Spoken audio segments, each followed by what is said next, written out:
प्रजातंत्र जिसे अच्छा कहा जाता है उसमें विरूपताएं बहुत ज़्यादा आ गईं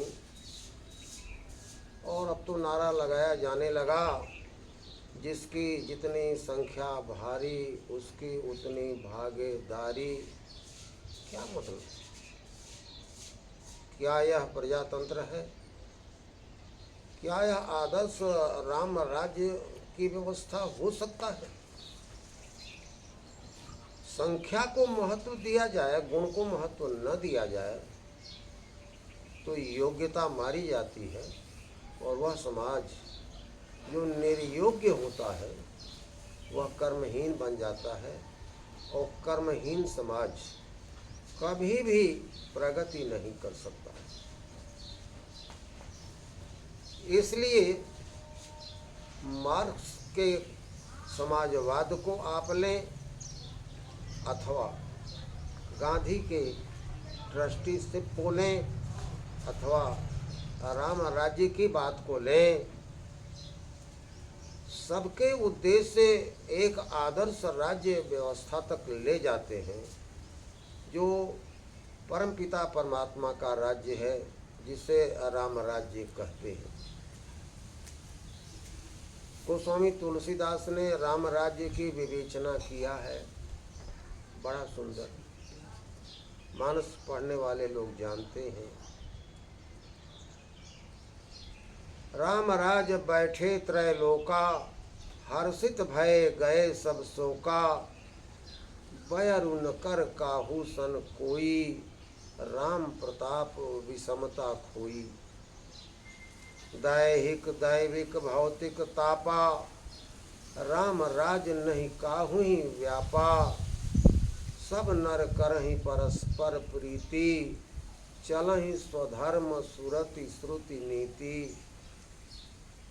जरा मरण नहीं कौन्यू पीरा, सब सुंदर सब विरुज शरीरा। फूलहि फलहि सदा तरु कानन, रहहि एक संग गज पंचानन। लता विटप मागे मधु चवहि, मन भावतो धेनु पय स्रवहि। मागे बारिद देहि जल रामचंद्र के राज। राम राज्य एक आदर्श राज्य व्यवस्था है।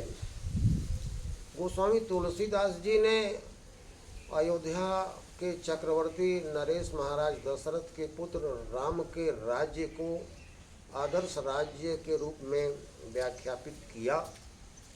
उस राम ने खुद ही कहा था कि राम का राज्य और राम राज्य में अंतर है। राम का राज्य अयोध्या नरेश चक्रवर्ती दशरथ के पुत्र राम का राज्य था और राम राज्य ईश्वरीय राज्य है। राम ईश्वर वाचक शब्द है क्योंकि राम साक्षात विग्रहवान धर्म है और धर्म सत्य है और सत्य ईश्वर है। इसलिए राम राज्य को ईश्वरीय राज्य कहा जाता है। उसका आदर्श महाराज राम ने प्रस्तुत किया था, इसलिए उसका नाम राम राज्य पड़ा और सारे शासन तंत्र राम राज्य की दुहाई देते हैं। राम राज्य कोई स्थिर व्यवस्था नहीं है, सत्य असीम है। वहाँ तक पहुँचने का मार्ग राम राज्य तंत्र है जो शासन के माध्यम से चलाया जाता है, जिसमें भगवान राम ने बहुत लंबी दूरी तय करके एक आदर्श व्यवस्था कायम किया था। फिर भी कहा था कि यह अंतिम नहीं है, आगे चलते रहें, आगे चलते रहें। चरय वेति चरय वेति। कोई भी संविधान, कोई भी विधान आप बनाएं, आपकी नीयत सही होनी चाहिए। अगर आप संख्या पर बल देंगे तो राम तो जनमत की उपेक्षा किए हैं, कई जगह किए हैं। जनमत हर जगह सत्य का निर्धारक नहीं हो सकता।